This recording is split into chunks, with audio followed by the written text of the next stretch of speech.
Waouh, waouh, waouh, waouh, waouh. Est-ce que tu peux acclamer Dieu?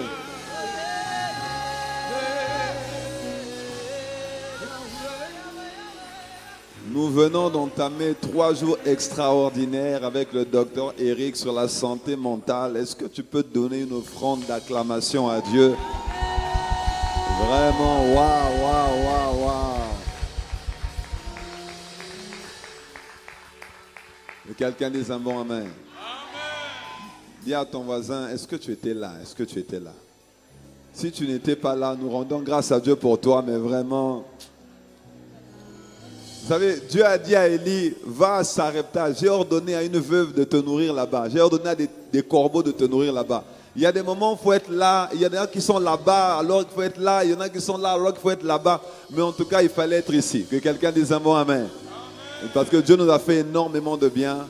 Donc nous sommes très reconnaissants à Dieu pour toi qui es là ce matin, qui n'était pas là. Donc sois le bienvenu. Et par la grâce de Dieu, nous pourrons réécouter les messages après sur la plateforme YouTube. Mais nous voulons vraiment dire un grand merci à Dieu pour la venue de son serviteur qui a abordé des sujets très complexes avec des mots très simples et très accessibles et compréhensibles. Donc on peut vraiment rendre grâce. Est-ce que tu peux m'aider à rendre grâce à Dieu? S'il te plaît, acclame Dieu.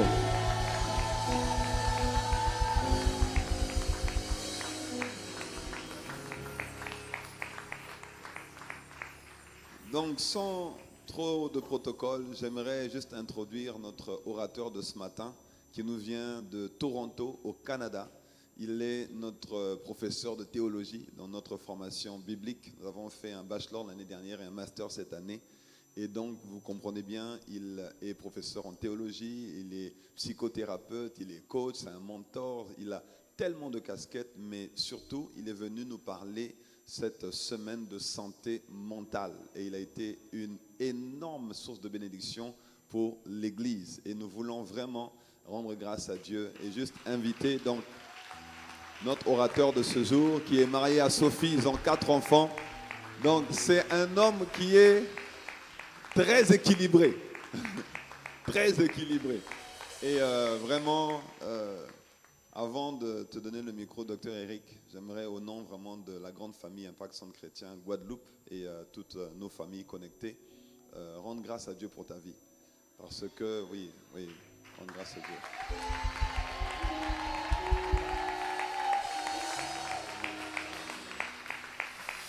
Vous savez, il y a des sujets comme ça qui n'attirent pas les foules, mais qui font tellement de bien que ça vous fait gagner du temps. Et il y a des personnes dans la vie qui vous font gagner du temps. Pourquoi? Parce que quand Dieu veut changer ta vie, Dieu veut t'emmener à une dimension supérieure, plus grande, plus élevée, Dieu utilise toujours des hommes.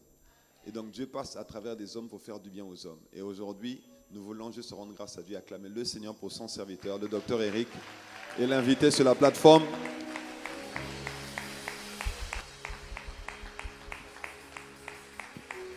Est-ce que tu peux donner une bonne main d'acclamation au Seigneur Jésus?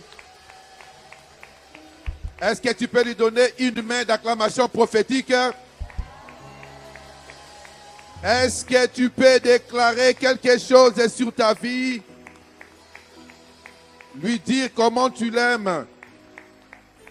Lui dire comment il t'a fait du bien. Dis-lui qu'il te fera encore du bien cet après-midi, ce matin. Dis-lui que ce matin, tu me feras du bien. Parce qu'il t'aime, il te fera du bien. Nous te disons merci, Père de gloire. Merci, Seigneur, pour ces matins merveilleux. Merci, Seigneur, toi qui as renouvelé chaque cellule de nos corps. Nous dormions, nous étions comme des personnes mortes. Mais Seigneur, nous voici, Seigneur, en ce moment, ce matin, tu nous as renouvelé ton souffle de vie. Tu nous donnes, Seigneur, l'opportunité de pouvoir nous présenter, Seigneur, devant ton peuple pour pouvoir partager cette parole. Cher Saint-Esprit de Dieu, je sais que tu es déjà là. Ma prière est que tu prennes encore contrôle de mon corps, que ma langue soit circoncis, que toutes les paroles qui sortiront de ma bouche, que ce soit des paroles qui vont tout simplement communiquer la vie, que ce soit des paroles de restauration, que ce soit des paroles qui vont pouvoir pousser tes enfants à pouvoir voir les choses meilleures que toi tu as prévues pour eux. Nous te disons merci pour ta douce présence en ces lieux. Nous te disons aussi merci pour la présence de tes anges qui sont déjà actifs en ce moment, en train de travailler, en train de toucher chacun d'entre nous. Père de gloire, laisse que l'honneur, la gloire, la puissance te reviennent dans tout ce qui sera fait en ce moment. Et c'est là, au nom puissant de Jésus-Christ, nous avons ainsi prié. Amen. Veuillez prendre place, s'il vous plaît. Merci beaucoup. Wow. Praise the Lord. Pasteur, il y a une fois de plus, merci beaucoup, ainsi que Pasteur Célia pour cette opportunité. Nous sommes dimanche et j'aimerais aussi dire merci à l'Église du Seigneur. Vous êtes un peuple merveilleux. À vous qui m'avez accepté, à vous qui m'avez accueilli, à vous qui m'avez donné l'opportunité de partager quelques petites paroles de la part du Seigneur. J'aimerais vous dire merci. Pour ceux qui n'étaient pas là le jeudi, vendredi, samedi, j'aimerais aussi vous transmettre les salutations les plus chaleureuses de mon épouse Sophie Milolo, ainsi que de mes enfants. Comme le pasteur Yann le disait, je suis marié, père de 4 enfants. Ben, c'est que ça ne paraît pas, hein, mais vous comprenez. Le jeudi, je disais que pour ceux qui sont sages, ils peuvent tout simplement comprendre qu'il y a un peu d'âge à cause de ma barbe. Donc, lorsque la barbe commence à changer de couleur, lorsque vous la verrez noire, donc vous savez que j'ai mis un produit. Donc, parce que la couleur naturelle, ça communique déjà qu'il est en train de prendre un tout petit peu d'âge. OK? Mais la bonne nouvelle est que le Saint-Esprit me renouvelle comme un aigle. L'âge avance, mais l'esprit s'est rajeuni. Parce que nous avons encore beaucoup de choses à faire et beaucoup de choses à accomplir. Et comme vous le savez, à tout Seigneur, à tout honneur, nous ne pouvons pas, étant que famille à impact centre chrétien, de nous rencontrer sans rendre les actions de grâce à Dieu pour nos parents spirituels. L'apôtre Yvan ainsi que le révérend Maud, l'apôtre Yves ainsi que maman Adi. Nous disons merci, merci, merci, merci à Dieu d'avoir choisi ces hommes ainsi que ces femmes merveilleuses pour être des colonnes sur lesquelles la francophonie peut s'appuyer pour pouvoir servir Dieu en toute intégrité et en toute humilité. De là où vous êtes, apôtres, nous vous disons merci pour avoir accepté la voix de Dieu et pour être des précurseurs pour nous en nous inspirant et en nous donnant cette inspiration de servir Dieu, surtout avec excellence. Veuillez prendre place. Merci beaucoup. Alors, nous avons commencé le jeudi, nous avons parlé de la santé mentale. Vendredi, nous avons parlé de la santé mentale. Hier, nous avons atterri avec la santé mentale. Aujourd'hui, j'aimerais parler d'un sujet qui va pouvoir nous permettre de pouvoir compléter ce que nous avons eu à discuter tout le long de ces 3 jours. On va parler d'un sujet que j'ai tout simplement intitulé « Enchaîné hier, libre aujourd'hui ». Non, je croyais que ton amen allait être vraiment un amen d'un vrai et une vraie Guadeloupéenne.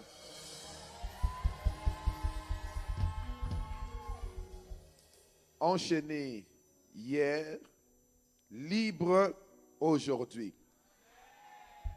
Nous allons pouvoir passer, nous allons faire des très bonnes longues lectures.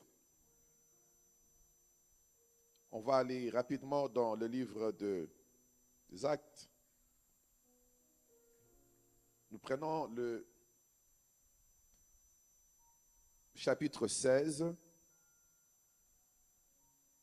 Je vais lire dans la version Semeur. Vous pouvez lire dans votre version Louis II, mais je vais lire dans Semeur parce que Louis II, il utilise beaucoup de participes passés.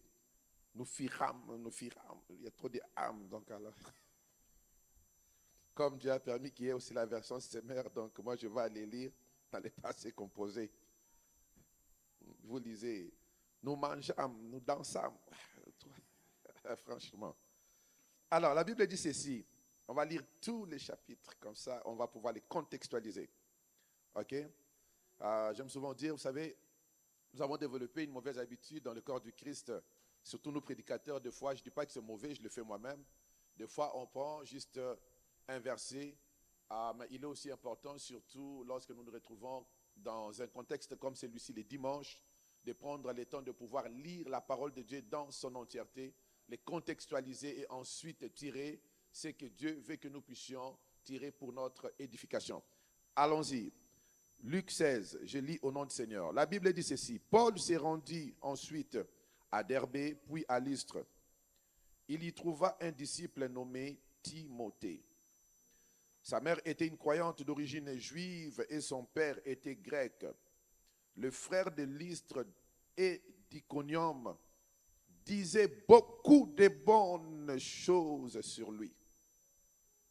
Disait beaucoup de bien sur lui. Tout le long de ma lecture, je peux m'arrêter pour pouvoir essayer d'introduire certains concepts. Ici, nous voyons Timothée qui bénéficie d'une grâce de la part de Paul.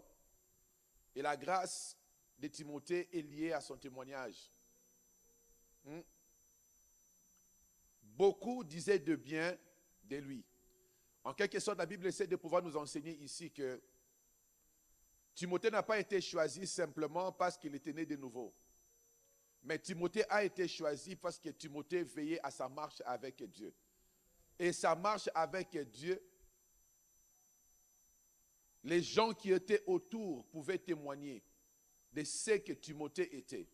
Alors ma prière ce matin est que nous aussi, dans les jours à venir, si nous ne l'étions pas, que beaucoup de gens disent de bien de nous ici en Guadeloupe.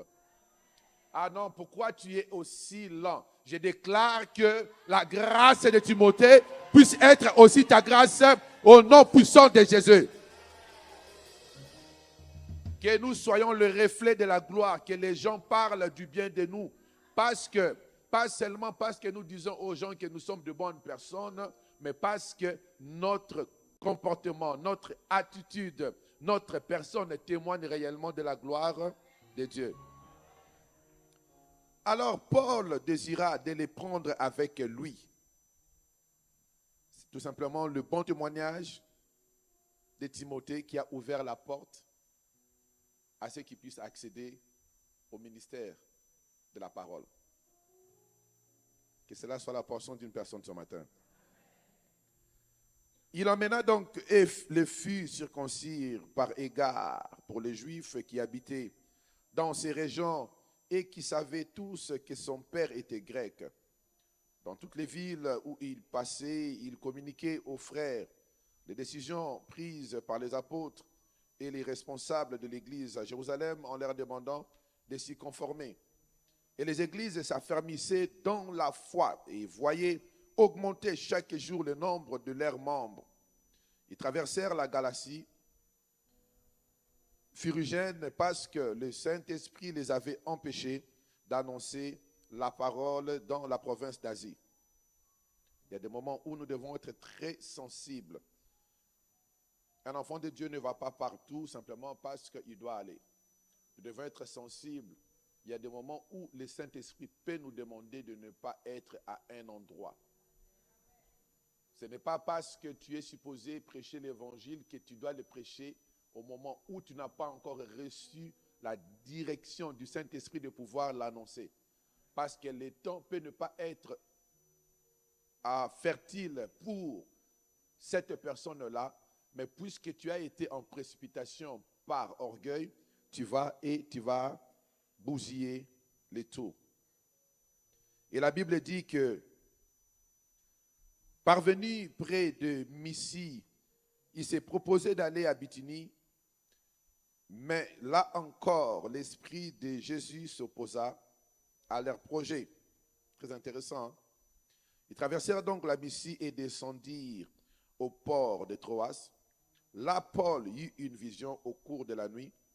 Un Macédonien s'est tenu devant lui et les suppliait. Viens en Macédoine et secours-nous.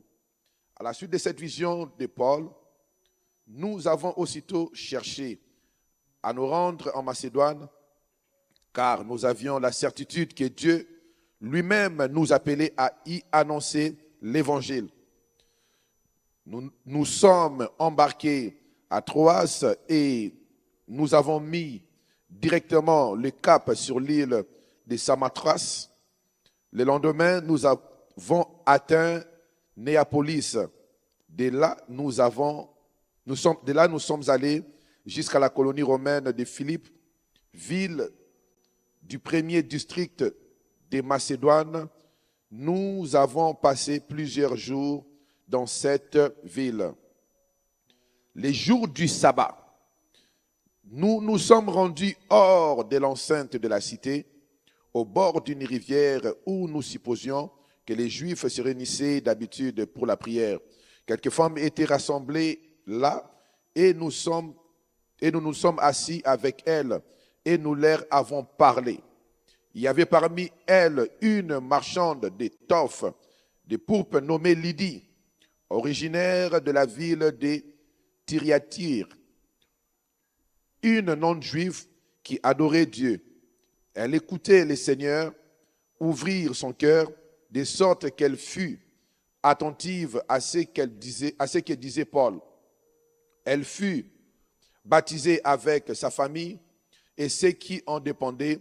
Puis elle nous invita en disant, puisque vous avez jugé que j'ai foi au Seigneur, venez loger chez moi. Et avec instance, elle nous pressa d'accepter. Un jour que nous nous rendions au lieu de prière, une esclave vint à notre rencontre. Elle avait en elle un esprit de divination. Je vais élaborer un tout petit peu seulement, même si ça ne fait pas partie de mon message. C'est très important ici. Elle avait en elle un esprit de divination et ses prédictions procuraient des grands revenus à ce maître. Elle s'est mise à nous suivre, Paul et nous, en criant « As-tu tête? Ces hommes-là sont des serviteurs de Dieu. » Très haut, ils viennent nous annoncer comment être sauvés. J'ouvre une petite parenthèse, je vais juste commenter par rapport à ça, parce que c'est quand même assez pertinent de pouvoir parler de ça, parce qu'il y a un mauvais vent qui souffle dans le corps du Christ, où les gens ont la démangeaison de ce qu'on appelle la prophétie. Je suis à... Désolé, laissez-moi vraiment éteindre ça. Je ne savais pas que c'était on. Merci. Alors, il y a ces vents qui soufflent, que l'on appelle le vent de prophétie. Je suis une personne qui croit à 100% au ministère de prophète. Je crois à 100% à la plénitude du Saint-Esprit. Je crois à 100% à la plénitude de miracles. Je crois à 100% au fait que Dieu parle jusqu'à ce jour. Je ne suis pas un pasteur anti-prophète, un pasteur qui s'oppose au ministère prophétique. Mais en même temps, il y a un danger dans ce ministère.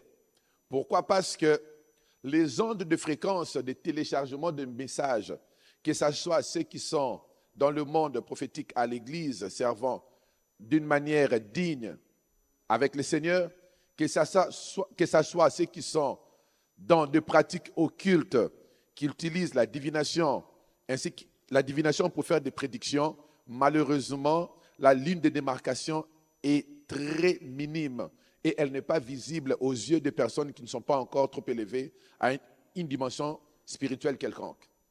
Et c'est exactement ce que Paul a vécu déjà à son époque. La Bible déclare que cette fille, elle donnait réellement de vrais messages.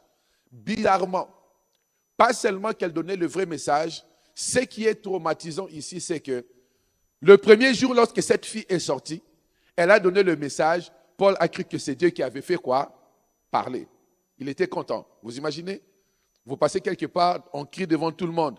Ces gens sont des serviteurs de Dieu. Ils sont venus pour nous sauver. Ça paraît comme si c'est vrai. Paul est content. Vous avez entendu, nous sommes de vrais. Il retourne encore, même chose. Il retourne encore, même chose. Il retourne encore, même chose. La Bible dit durant plusieurs jours. Luc ne nous a pas donné le nombre de jours exacts. À un moment donné, Paul et Luc qui se sont arrêtés et Timothée et l'équipe ils se sont dit non. Ça n'a pas l'air d'être correct. Alors, ce jour-là, Paul sort, la petite parle, Paul s'est dit non, ça ce n'est pas de Dieu.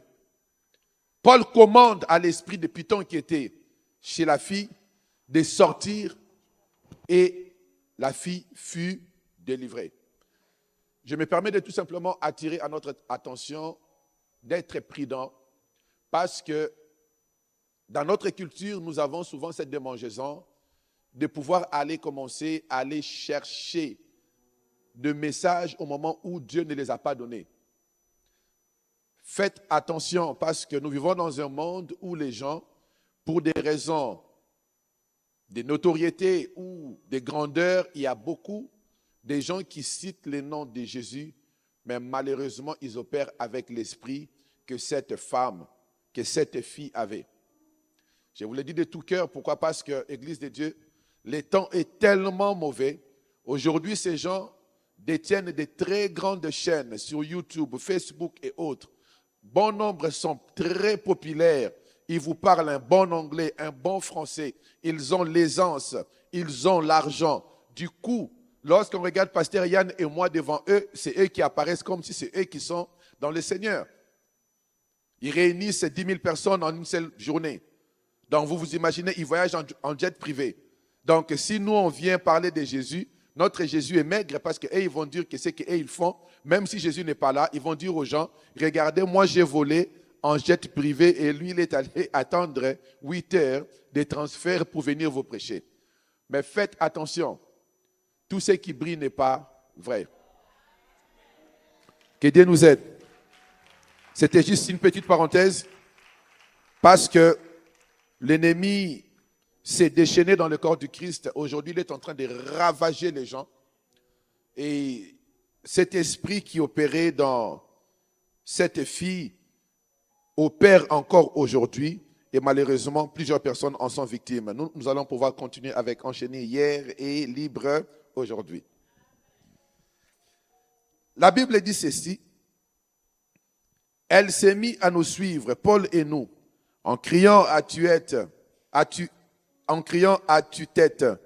Ces hommes-là sont des serviteurs du Dieu très haut. Ils viennent nous annoncer comment être sauvés. Donc, elle était en train de... Vous voyez comment est-ce que le diable se fait avoir? La fille était en train de confesser déjà ce qui allait arriver dans sa vie, croyant qu'elle était en train de déjouer les autres. Elle fit cela plusieurs jours de suite. À la fin, Paul, excédé, se retourna et dit à l'esprit, je t'ordonne au nom de Jésus de sortir de cette femme. À l'instant même, il la quitta. Lorsque le maître de l'esclave s'aperçut que leur espoir de gain s'était évanoui, ils se saisirent de Paul et de Silas et les traînèrent sur la grande place de la ville devant les autorités. Ils les présentèrent aux magistrats romains et portèrent plainte contre eux en ces termes. Ces gens-là sont des Juifs qui jettent le trouble dans notre ville. Ils cherchent à introduire ici des coutumes que nous sommes Romains, n'avons le droit ni d'accepter ni de pratiquer. La foule se souleva contre eux. Alors les magistrats leur firent arracher les vêtements et ordonnèrent qu'on leur batte à coups de bâton. On le roua des coups et on le jeta en prison. Les gardiens reçurent l'ordre de les surveiller de près pour se conformer à la consigne. Il les enferma dans le cachot le plus reculé et leur attacha les pieds dans des blocs de bois. L'air enchaîna. Vers le milieu de la nuit, Paul et Silas priaient et chantaient. Oh! Les louanges de Dieu. Les autres prisonniers les écoutaient. Oh, les bonnes choses commencent. Tout à coup, regarde ton voisin et dis-lui, tout à coup. Bien-aimé, dans la vie de chaque enfant de Dieu, il y a un tout à coup qui arrive toujours. Dieu m'a envoyé pour pouvoir t'annoncer la bonne nouvelle. Hier, tu étais enchaîné par la maladie. Mais aujourd'hui, c'est ton jour de tout à coup. La Bible nous annonce un mystère. Pour avoir fait du bien, Paul et Silas se sont retrouvés en prison. D'ailleurs, la chose qui était plus pénible, c'est que Paul et Silas, avant d'être mis en prison, la Bible déclare qu'ils ont été fouettés. La Bible n'a pas voulu être explicite. Paul en parle quelque part. On les a arraché les vêtements. Sachez-le qu'à l'époque, ils n'avaient pas de pantalons. C'était des robes. On les a déchiré les robes et on les a laissés presque nus. On les a fouettés. On les a humiliés. On les a torturés. Pour ne pas seulement s'arrêter là, ils se sont décidés d'aller le foutre en prison. Pour ne pas seulement le foutre en prison, ils se sont décidés de le foutre en prison là où ça devait être reculé et on les a attachés. On les a enchaînés. Je sais que ce matin, je suis en train de parler à une personne qui a été enchaînée.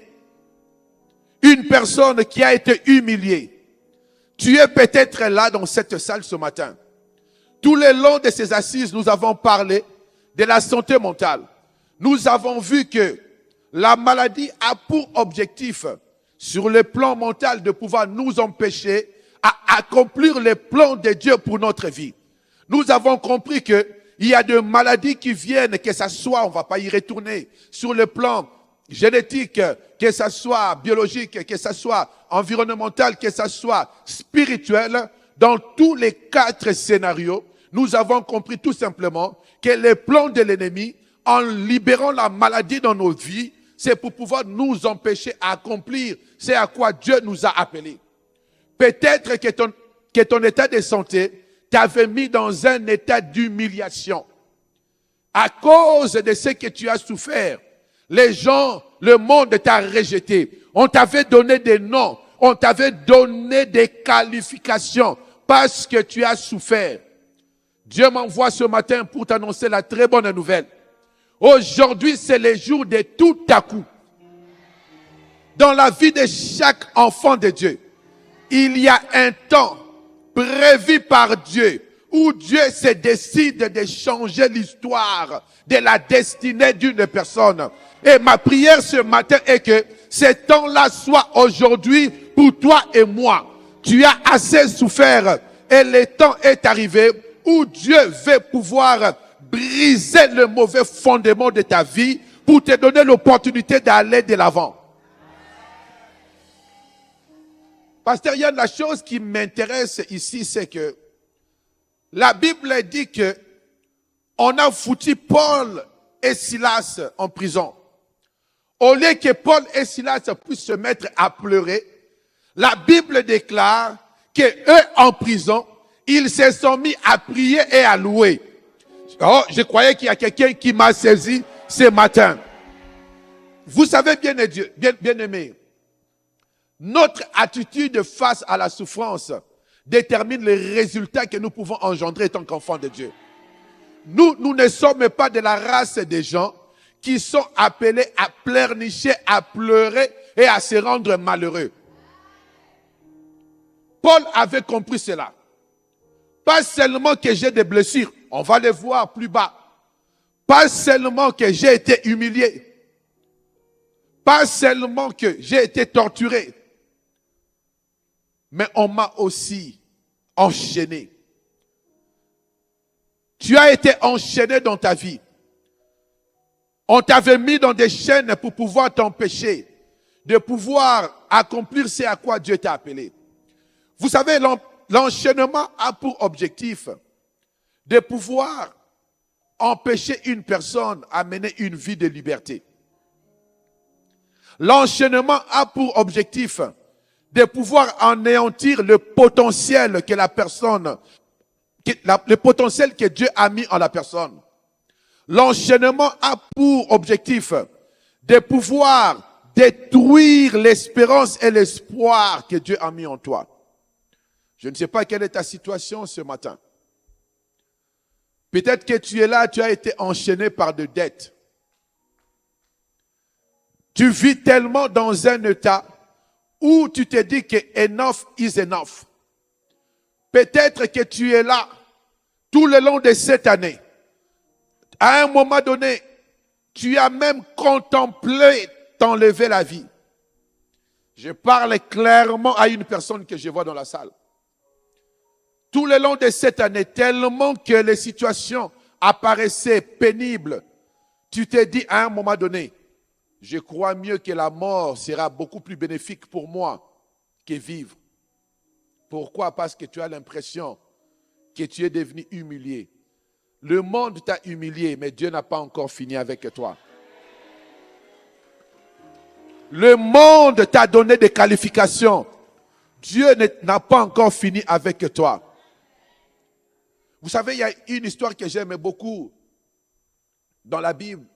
Parmi tant d'autres histoires, souvent les gens ne prêtent pas attention à cette histoire. C'est l'histoire d'un homme qu'on appelle Jephthé. Jephthé était un enfant qui était né d'une relation. Bon, moi j'aime beaucoup peser mes mots. Je dirais d'une relation en Israël à l'époque qu'on jugeait pas officielle. Autrement dit, dans le langage du XXIe siècle, c'était un enfant qui était né hors mariage. Et le problème avec Jephthé, c'est que sa mère aussi était considérée comme une femme de mauvaise vie. Ce qu'on appellera aujourd'hui une prostituée. Je ne sais pas si vous voyez le double fardeau que cet enfant a vécu.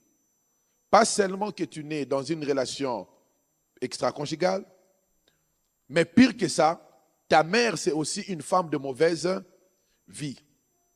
Et Jephthé a grandi dans cet environnement-là. Dans la maison de son père, ses frères les regardaient et trouvaient en lui un rejeton. Ses frères les regardaient et trouvaient en lui une personne qui était appelée à pouvoir échouer. Ses frères, ses oncles regardaient en lui et jugeaient que tu étais la honte de la famille.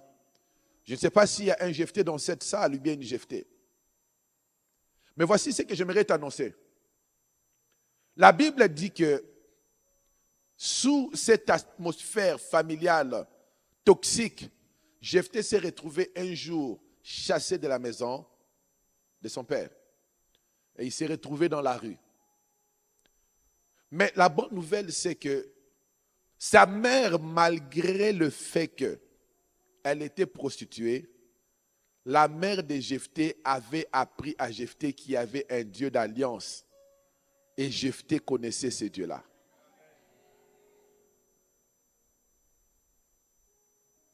La chose qui m'encourage toujours lorsque j'ai lu l'histoire de Jephthé, c'est la finalité de la vie d'un homme. Rejeté. Les enfants qui étaient nés, soi-disant les enfants légitimes, ont vécu dans la maison. Ils allaient à l'école, ils roulaient carrosse, ils mangeaient calmement, mais Jephthé était dans la rue.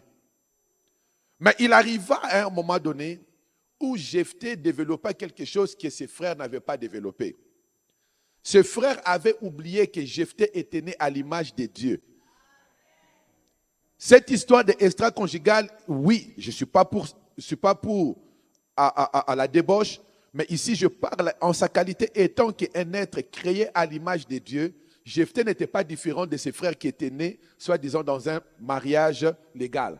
Et c'est la chose que le monde n'avait pas compris. Le fait que Jephthé était né à l'image de Dieu, Dieu avait permis aussi à Jephthé de pouvoir avoir des dons et des talents.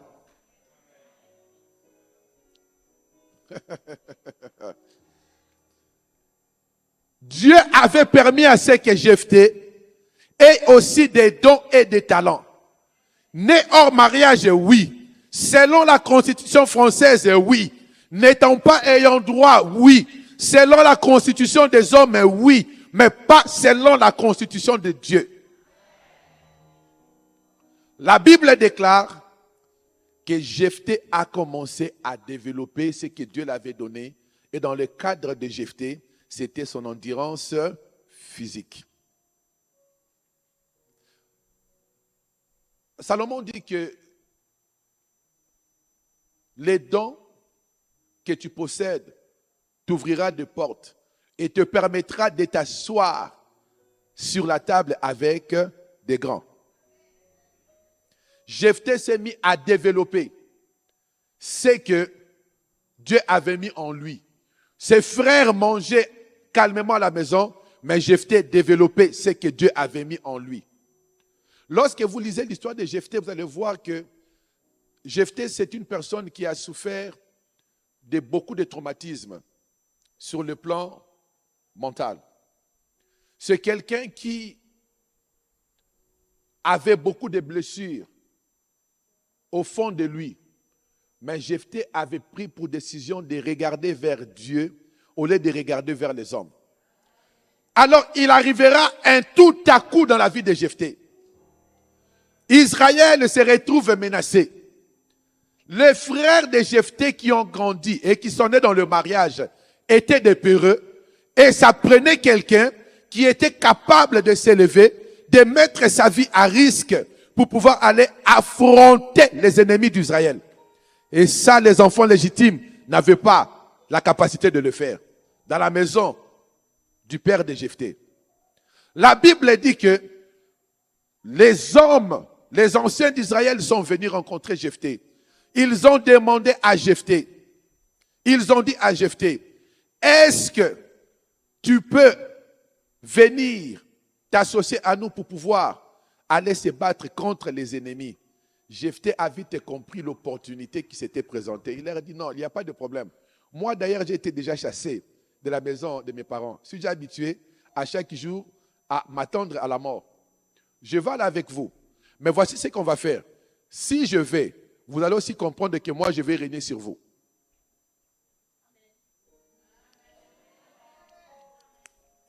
Tout à coup, sous la souffrance, ils se sont dit, non, il n'y a aucun problème.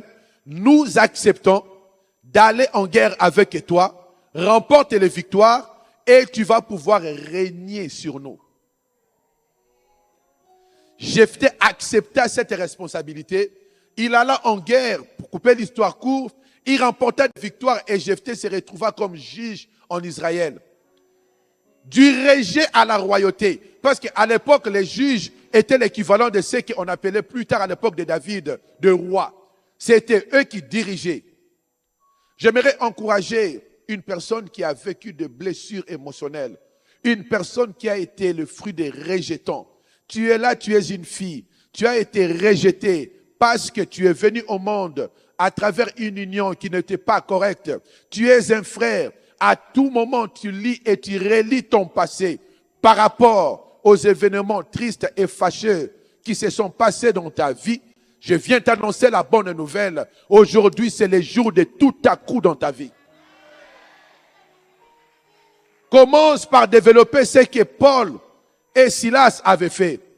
La Bible dit que ils se mirent à prier. Hey, la prière. Vers le milieu de la nuit, Paul et Silas priaient et chantaient les louanges de Dieu. Les autres prisonniers les écoutaient. Ils savaient qu'il y avait un mystère. Dans la difficulté, dans la maladie, il y a un mystère. Nous sommes en train de conclure ce que nous avons eu à discuter par rapport à la maladie mentale. Aujourd'hui, nous aimerons placer le base biblique sur comment surmonter certaines épreuves. Vous savez, lorsque vous lisez l'histoire de Saül, la Bible dit que lorsqu'il a désobéi à Dieu, un esprit mauvais est entré en lui. Selon les théologiens, d'autres disent qu'il commençait à souffrir d'une dépression bipolaire. D'autres même exagèrent en disant que Saül souffrait de la schizophrénie. Mais qu'à cela ne tienne, là n'est pas le but de notre message. Mais Saül, à l'époque déjà, ils avaient compris une chose. Les gens vinrent et lui dirent, Nous connaissons un jeune garçon, lorsqu'il joue à la musique, c'est un adorateur de Dieu. Ça nous fait quoi? Du bien. Aujourd'hui, dans le monde de la thérapie, il y a parmi les différentes techniques de la guérison par rapport au problème mental, il y a quelque chose qu'on appelle la musicothérapie. Ce n'est pas eux qui ont commencé ça. La musicothérapie est un langage de Dieu. David, déjà à son époque, Dieu l'utilisait pour pouvoir libérer les onctions de Dieu, pour pouvoir calmer et contenir tout ce qui pouvait être comme problème.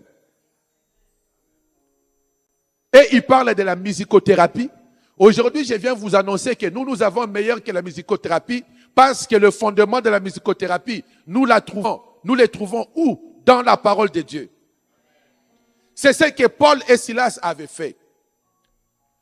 Vous êtes dans cette salle, vous souffrez. J'aimerais vous livrer un secret. Arrêtez de vous plaindre de votre situation. Passez le temps à louer Dieu. Réveille-toi le matin, ma sœur. Ton corps est affaibli. Mets cette musique. Si tu es capable de chanter, mets-toi à chanter. Déclare les bienfaits de Dieu. Déclare les oracles de Dieu. Mets-toi à libérer la présence de Dieu. Mets-toi à changer l'atmosphère dans ta maison. Ne te laisse pas stresser. Paul et Silas avaient compris cela. Il y a une puissance dans la louange et l'adoration. La louange et l'adoration te permet de pouvoir déclarer des choses que tu ne vis pas encore. Tu es dans ta maison, ta santé, cette dépression va commencer à t'envahir. Demande à Dieu de susciter en toi un chant nouveau. Surtout la chose que j'ai remarqué, je commence plus à remarquer que dans de vrais moments de souffrance, les chants les plus profonds, je ne dis pas que c'est mauvais, tous nous le faisons, ce ne sont pas nécessairement des chants qu'on va chercher sur YouTube. Ce sont des chants qui sortent du fond de nos entrailles, sans piano, sans musique, sans des notes. Je reste comme ça.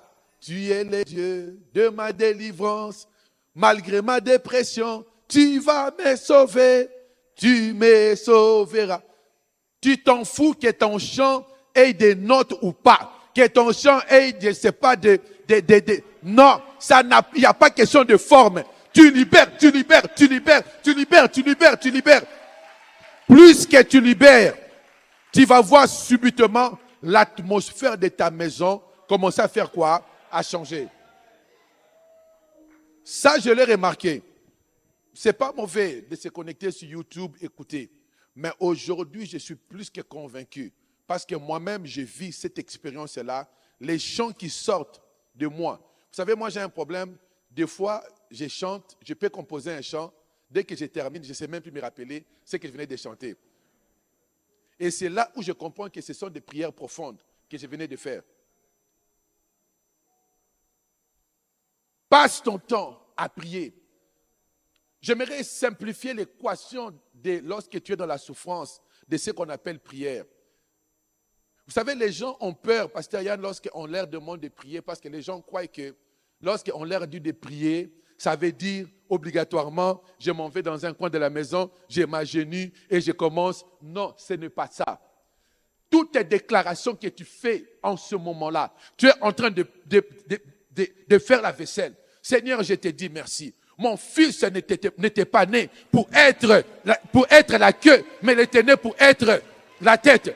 Tu laves tes assiettes. Je déclare que mon mariage réussira. Je déclare que 1000 tombent à ma droite, que 10 000 tombent à ma gauche. Seigneur, cette famille ira de l'avant. Déclare, déclare, déclare, déclare. Parle, parle, parle, parle.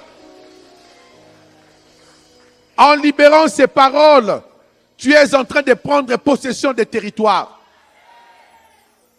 La chose qui nous a empêchés tout ce temps, c'est parce que nous, on croit que pour pouvoir prier, je dois arrêter tout, aller dans le coin, dans ma chambre, dans le noir, je commence, tout d'abord, je vais appliquer les sons de Jésus. Non. Vous savez, un enfant de Dieu, merci beaucoup, un enfant de Dieu, rempli du Saint-Esprit, c'est l'Esprit de Dieu qui met des paroles dans sa bouche. Il n'est pas obligé, obligatoirement, à tout moment. C'est ce que des fois, moi, je me dis, mais là, il y a un problème. Donc, toi, si tu avais prié le matin, tu veux commencer encore à prier à 12 heures. Oh non, je dois tout d'abord commencer par me repentir. Je dois tout d'abord commencer par appliquer les sons de Jésus. Je ne dis pas que ce n'est pas bon. Mais écoutez, donc toi, de 12h à 15h, toi, tu ne pouvais pas rester pur. Tu t'étais déjà repenti le matin, donc tu as déjà commis des péchés. Dans les 3 heures déjà, tu dois encore aller te repentir. Ce sont des prières instantanées. Je suis en train de faire le balai. En faisant le balai, ça me prend. Rikaskaporadia. Inda babaria bo site kasea. Inda basata keria po sataya dosia. Mandere keskaporia bo sita paradea. Aparadea po sandea bo sekeria. Oh supradayasa. E kaske paradea sondea.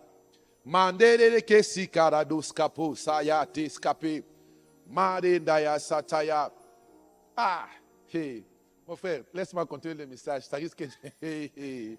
Manda siya so. Que si tapo ça. Seigneur, Saint-Esprit. Mande karabo saya tae kaske. Maria.